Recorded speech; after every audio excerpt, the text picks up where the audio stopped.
चारित्वमित्याह। कहा कि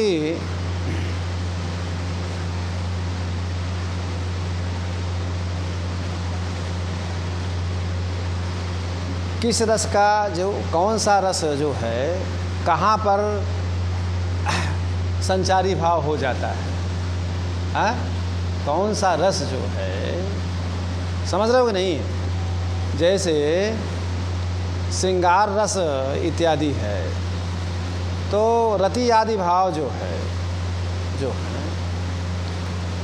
अस्थाई भाव हैं। तो किस रस का कहाँ संचारी भाव कैसे होता है? तो कह रहा श्रृंगार वीरे और हासो वीरे क्रोधस तथा मतः है।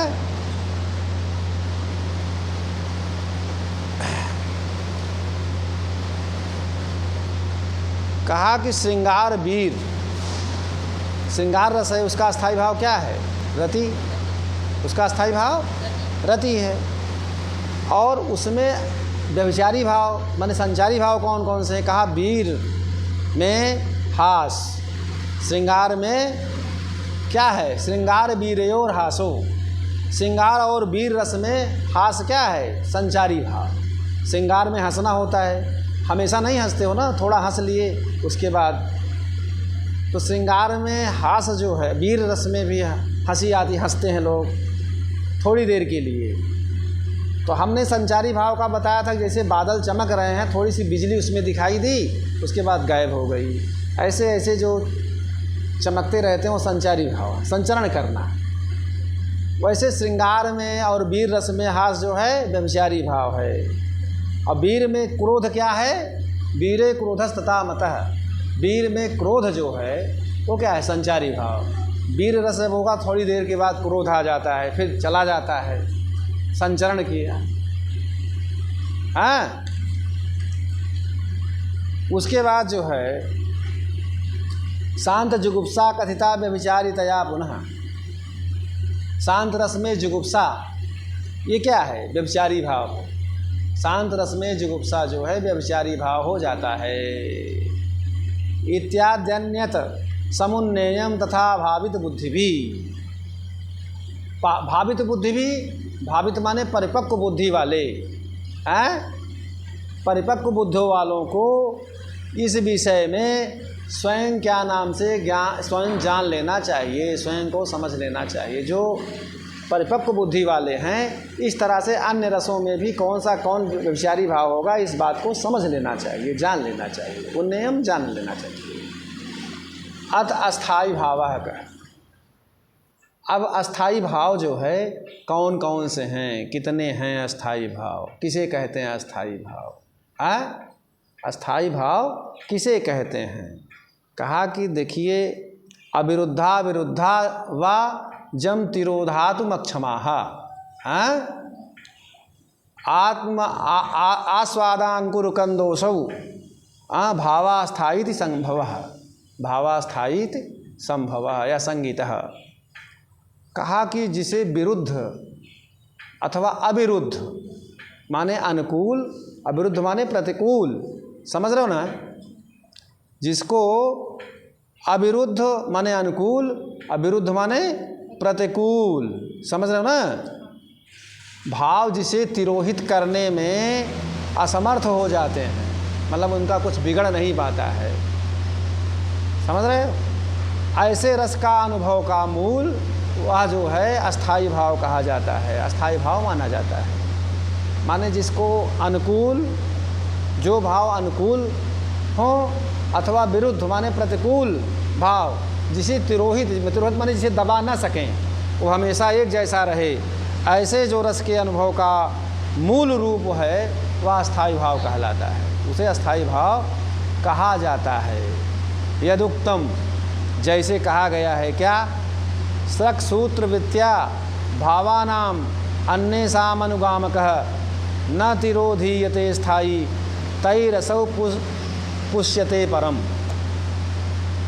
कहा फूलों की, सृक् माने फूल की माला, तो सृक् सूत्र वित्या माने फूलों की माला जैसे एक ही सूत्र में अनुगत होता है, एक ही सूत्र में पिरोया जाता है फूलों की माला को, एक ही धागे में पिरोया जाता है। उसी तरह अन्य भावों में अनुगमन करने वाला अस्थाई भाव किसी से तिरोहित नहीं होता है, अर्थात बल्कि वह अन्य भावों को पुष्ट करता है। वो तिरोहित माने दबता नहीं है, बल्कि अन्य भाव जो होते हैं उनको पुष्ट करता है, बढ़ाता है। उनसे दबता नहीं, वो अन्य भावों को बढ़ाता है। ऐसे भाव को अस्थाई भाव भी कहा जाता है। कहा तद्भेदानाह, अस्थाई भाव के कितने भेद हैं, मैं उनके भेदों को बताता हूँ। इसको बंद करना है क्या? उसको बंद कि कितने भेद होते हैं ये बता रहे हैं। कहा रतिर्हासस्य शोकस्य क्रोधोत्साह भयम तथा जुगुप्सा विस्मयश्चेतौ अष्टौ प्रोक्ता समोपिचय। कहा रति, हास, शोक, क्रोध, उत्साह, भय, जुगुप्सा, विस्मय, इस तरह से 8 अस्थाई भाव हैं। और सम को ये क्या नाम से सम जो है शांत रस का भी अस्थाई भाव माना जाता है। कुछ इसको 9 अस्थाई भाव, सम को लेकर के 9 अस्थाई भाव माने जाते हैं। ऐसा आचार्य मम्मट ने लिखा कि शांतोपि नवमो रसः, शांत जो है 9वां रस है। तो शांत रस का अस्थाई भाव निर्वेद भी मानते हैं और कुछ लोग सम भी मानते हैं। कहा रति किसे कहते हैं? रति कहा रतिर मनोनुकूले अर्थे मनसा प्रवणायितम, प्रवणायितम तत्पर वदाचरितम रति श्रृंगारस्य। कहा कि मन के अनुकूल पदार्थ को, मन को जो अच्छा लगता हो ऐसे पदार्थ को, मन की तत्परता को रति कहते हैं। ऐसे पदार्थ को, मन की तत्परता को रति कहते हैं। और वागादि वैकृतश्चेतो विकासो हास इष्यते, हास किसे कहते हैं? कहा वचन आदि के विकारों से, वचन आदि के विकारों से चित्त के विकास को हास कहते हैं। मतलब वचन आदि का जो क्या नाम से विकार होता है, जो बोला जाता है, उसमें जो चित्त आदि मन का जो भी विकास होता है, चित्त का जो विकास होता है, उसी को क्या कहते हैं? हास। अब शोक किसको कहते हैं? शोक दुख होता है ना। कहा इष्ट नासादिभिश्चेतो वैक्लव्यम शोक शब्द भाग। कहा कि देखिए इष्ट आदि के चित्त की विह्वलता को इष्ट नाश आदि के जो हमको बहुत प्रिय था, ऐसी चीज़ का जब नाश हो जाता है, उसमें चित्त की जो विह्वलता होती है उसको क्या कहते हैं? शोक। उसी का नाम क्या है? शोक। देखिए हमारे शास्त्रों में कितना बढ़िया बताया गया है। और प्रतिकूलेषु तैक्षण्यस्य अवबोधा क्रोध इष्यते। कहा क्रोध किसको कहते हैं? शत्रु आदि के प्रतिकूलों में प्रतिकार की इच्छा होने को क्रोध कहते हैं। प्रतिकार करना, उसको क्या कहते हैं? प्रतिकार की इच्छा जो होती है, मतलब प्रतिकार की इच्छा होने से उसको क्रोध कहते हैं।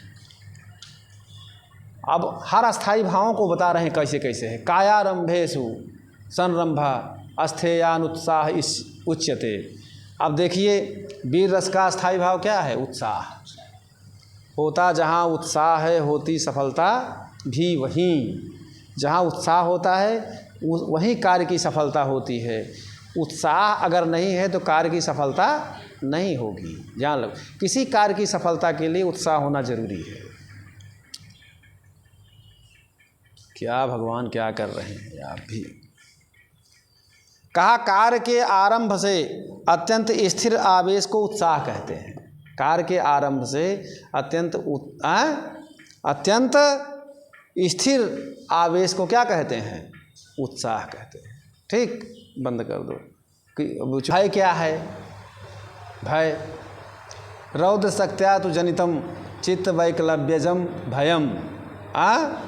रौद्र की शक्ति से उत्पन्न, रौद्र की शक्ति से उत्पन्न चित्त की विह्वलता, चित्त की विह्वलता से उत्पन्न भाव को भय कहते हैं। चित्त की विह्वलता से उत्पन्न जो भाव होता है उसको क्या कहते हैं? भय।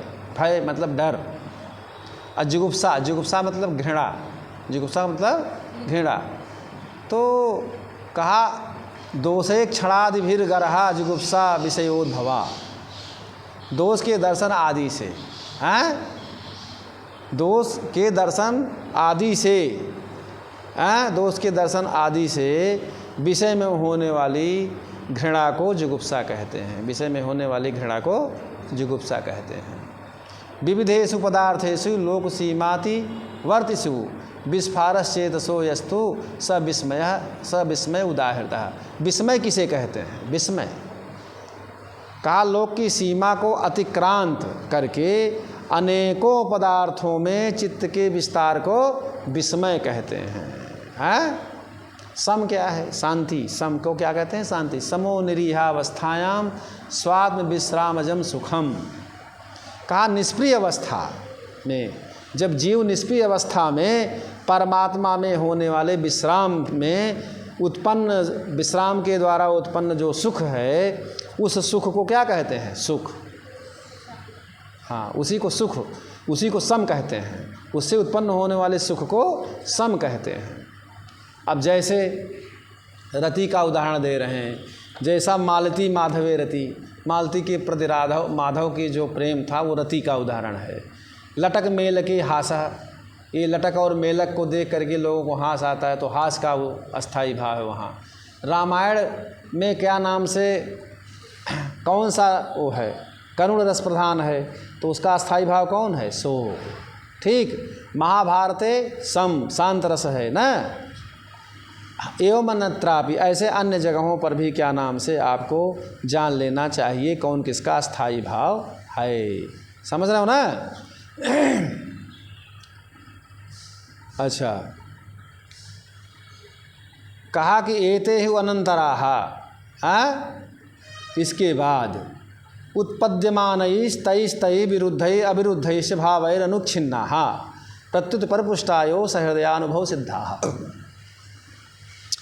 कह रहे हैं कि रति आदि भाव जो श्रृंगार आदि रसों में के बीच में उत्पन्न होने वाले उन विरुद्ध अथवा अविरुद्ध, विरुद्धैर अविरुद्धैश्च, विरुद्ध मतलब विरुद्ध अथवा अविरुद्ध भावों से जो विच्छिन्न नहीं होते हैं, भावैर अनुच्छिन्नाः, भावों से जो विच्छिन्न नहीं होते, मतलब कोई फर्क नहीं पड़ता है। प्रत्युत बल्कि परपुष्टा एवं सहृदयानुभव सिद्धाः, बल्कि वो परपुष्ट होकर के सहृदयों के अनुभव में सिद्ध होते हैं। सहृदयों के हृदय में वो परिपुष्ट होते हैं, ऐसा अनुभव है। सचेत साम अनुभव प्रमाणम तत्र केवलम, ऐसा सहृदयों का ही अनुभव इसमें प्रमाण है। तो इसलिए जो है इसको ऐसे अस्थाई भाव। तो कहा भाव पद की कैसे निरुक्ति होती है? भाव पद की निरुक्ति क्या है? कहा कि नानाभिनय संबंधान भावयन्ति रसान् यतः तस्मात् भावामि प्रोक्ता स्थायी संचारी सात्विकाः। जिससे नानाभिनय संबंधान, जिससे अनेक अभिनय के संबंध वाले श्रृंगार आदि रसों की भावित माने ज्ञापित होती है, ज्ञापित करते हैं। इस कारण से जो अस्थाई भाव, संचारी भाव और सात्विक भाव कहलाते हैं। इसी कारण से इसको अस्थाई, संचारी, सात्विक भाव कहे जाते हैं। कहा भी है कि सुख दुखाभिर्भावैर्भावस् तद्भाव भावनम।